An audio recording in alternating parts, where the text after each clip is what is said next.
Hello, this is the luckiest maths teacher in the world. Thank you so much for tuning into this video in which we will go through two very important types of elements in a ring, units and zero divisors. So let's start out with the definition of a unit. So if a member of a ring has a multiplicative inverse, then we say that it is a unit. So please remember, in our definition of ring, the elements had to form an abelian group under addition, but they didn't need to form one under multiplication. So in a ring, multiplication has to be associative and distributive over addition, and also we said that the identity, multiplicative identity, which is 1, has to be an element of the ring.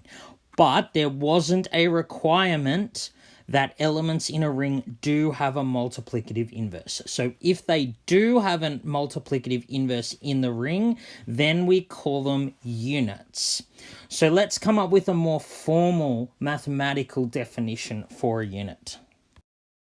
So let R be a ring and A be some arbitrary element of R. We say that A is a unit if it has a multiplicative inverse in that ring. So what that means is if there exists another element in the ring, which I'll call B, such that A times B is equal to 1, B times A is equal to 1.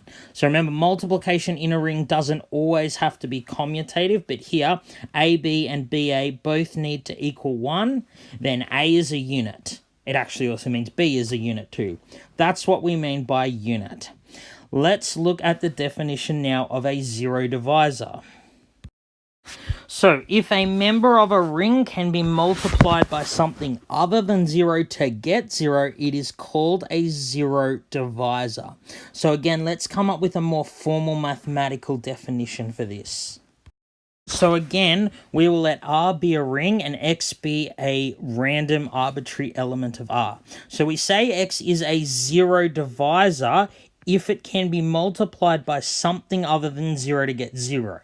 So formally that means if there exists another member of the same ring such that X times Y and Y times X are both 0, but we have Y is not equal to 0. So that's important there.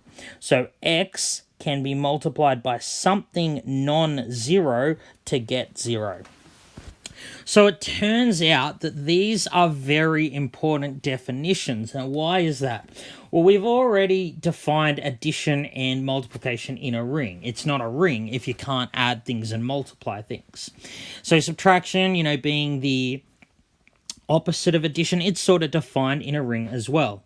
But we don't as yet know how to divide in rings, or even if we can divide in rings. So these two definitions will help us because it will turn out that you can divide by something if it is a unit, but not if it's a zero divisor. And we're going to look at commutative rings here, but we'll show that in any commutative ring, no element can be both a unit and a zero divisor. So then it becomes very clear which elements you can divide by and which you can't.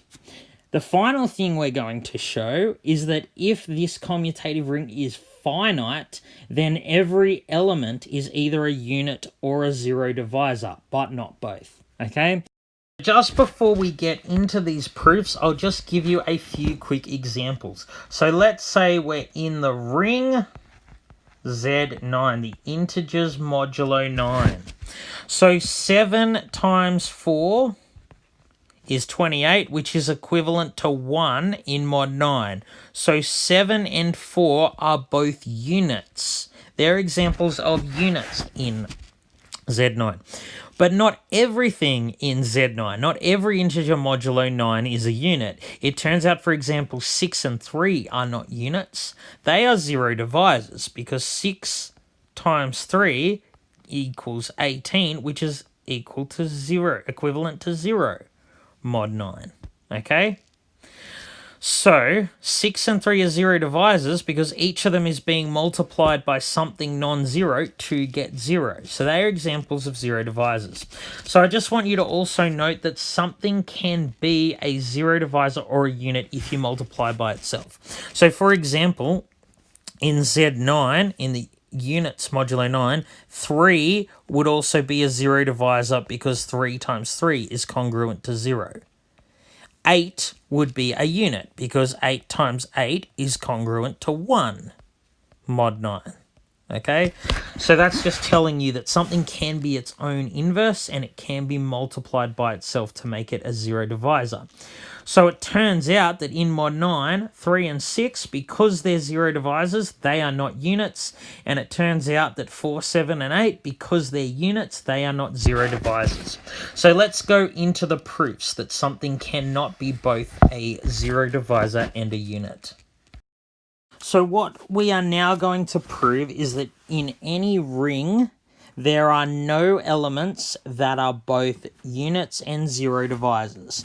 So in order to prove this, I have to separate my proof into two parts. So I have to prove that anything that is a unit cannot be a zero divisor, and conversely, anything that is a zero divisor cannot be a unit. So in order to prove these things, I'm going to use the definitions on the previous slide. So let's start by proving the first thing, that if an element of a ring is a unit, then it cannot be a zero divisor. So we start off by letting R be our ring and A, an element of this ring, be a unit. So we're going to use the definition of a unit to show that A cannot be a zero divisor. So if A is a unit, that means that there exists another member of the ring, which I'll call B, such that A times B is equal to 1, which is the multiplicative identity in that ring. It also means that B times A will be equal to 1 in that ring. So we're going to show that A cannot be a zero divisor. So how would I do that? Well, the definition of a zero divisor was something that can be multiplied by a non-zero element to get 0.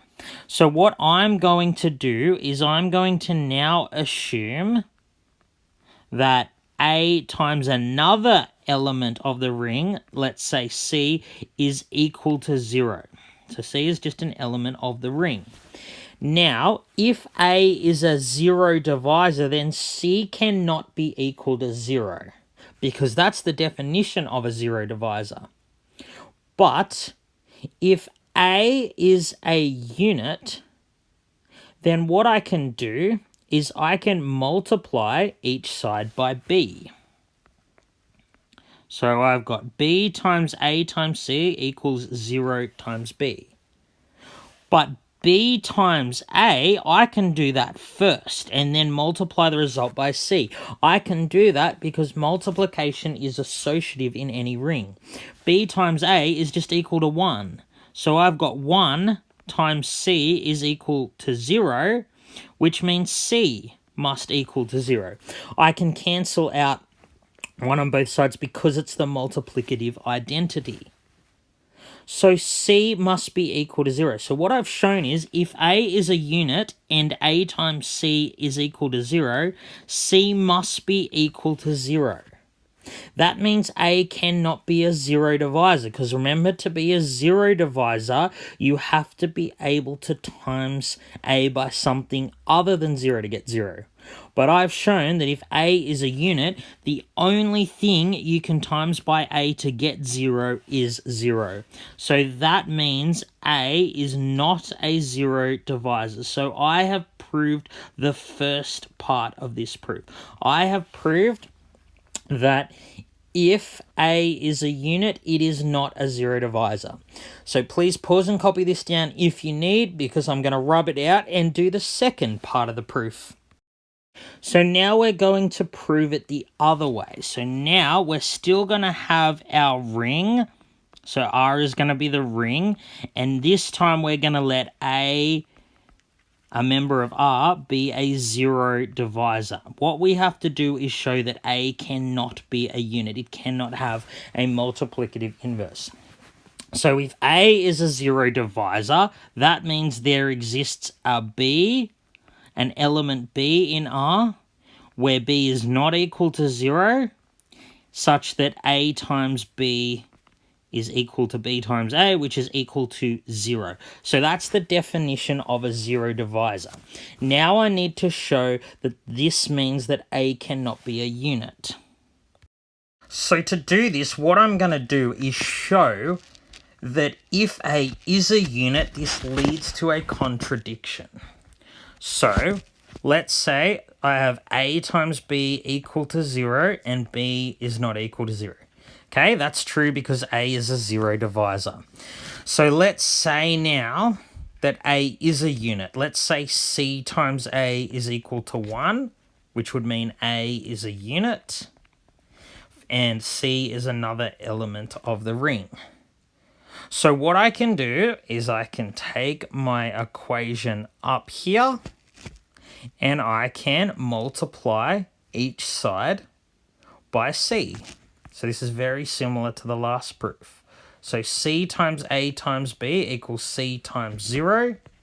And of course, C times 0, I can just rub out the C times, it just equals 0. So I've multiplied each side by C. But again, associative means I can group the multiplication however I want. So again, like I did in the last one, I can group these two together, and I'm left with 1 times B is equal to 0.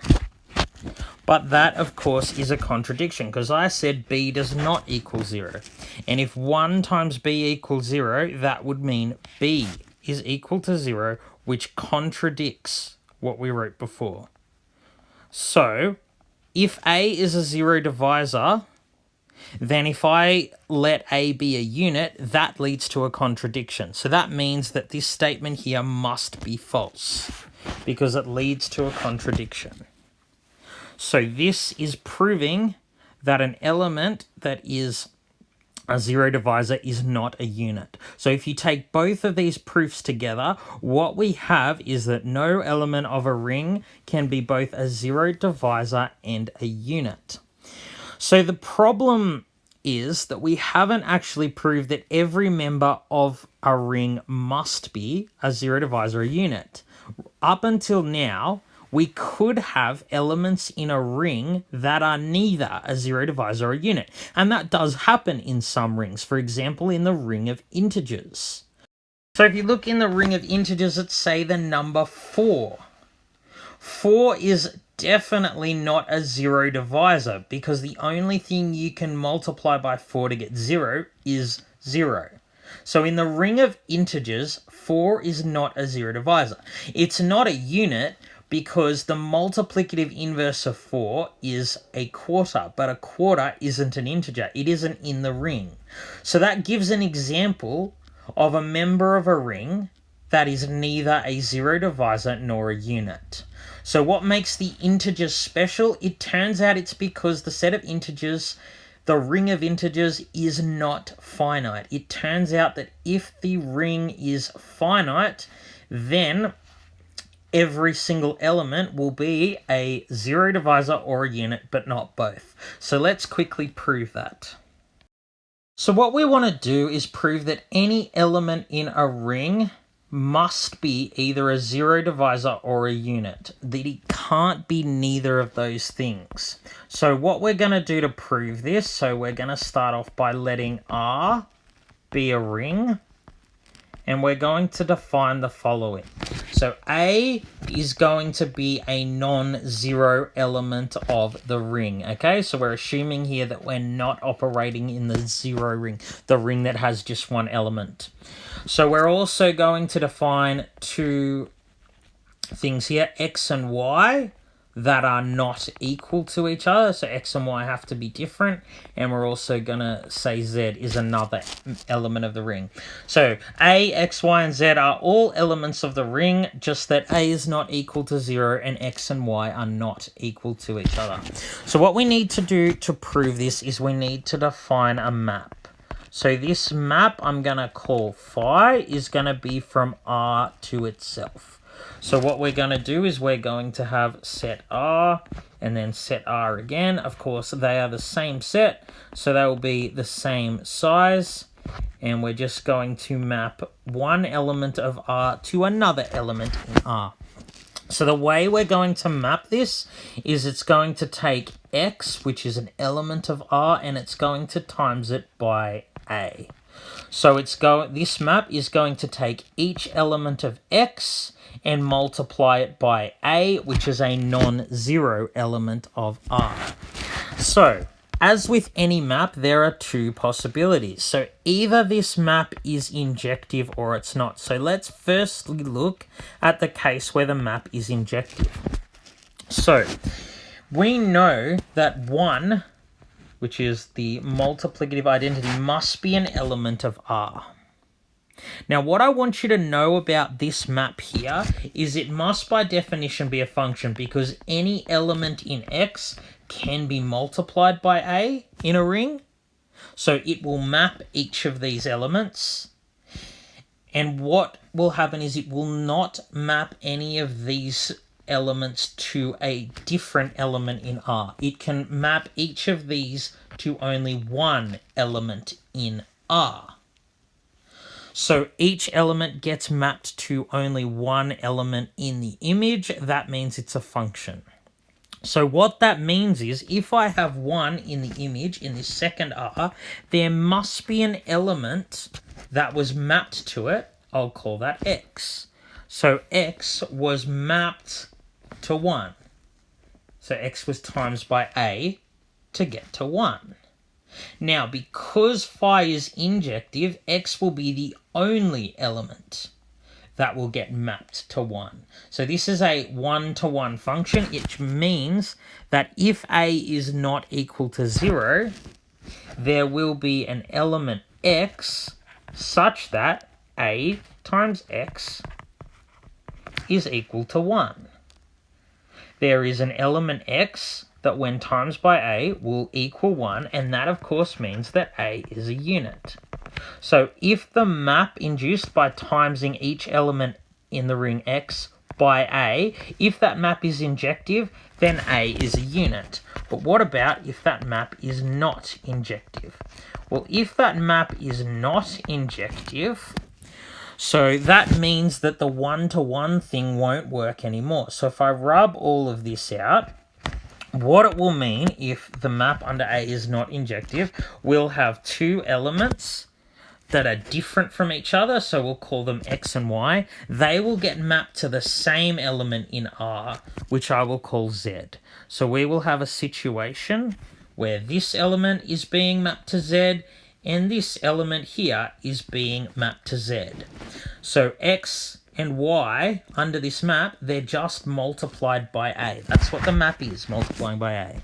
So if this map is not injective, what that means is we'll have a situation where AX is equal to Z, but there is a Y such that AY is equal to Z. But hang on a minute. If AX equals Z and AY equals Z, we have this. A times X is equal to A times Y. But this can be simplified. I can subtract AY from both sides to get AX minus AY equals 0. Because R is a ring and the distributive law is true in a ring, I can write it like this. A times X minus Y is equal to 0. But hang on, I said before, X is not equal to Y. So that means that X minus Y is not equal to 0. So A, which is not 0 itself, is being multiplied by something that isn't 0 to get 0. So if this map A is not injective, then A must be a zero divisor. We've just found that we can times it by x minus y. We can times it by something non-zero to get 0. And just as a quick note, of course, x minus y will be an element of the group because the group is closed under addition. So that concludes our proof, because these are the only two options. Either the map will be injective or not injective. So if A, an element of a ring, if we define a map where every element of the ring is times by A, either that map will be injective, in which case A is a unit, or it will not be injective, in which case A is a zero divisor. So there are no other options. So this means that any element in a ring is either a zero divisor or a unit. The thing is, though, that all of this proof relied on the fact that this is a finite ring. All of the stuff I said is only true if A is a finite ring. So it is still true that A will be either a unit or a zero divisor if it is an element of a finite ring. Alright, I'm sorry for the long video. This has been the luckiest maths teacher in the world. Have a great day.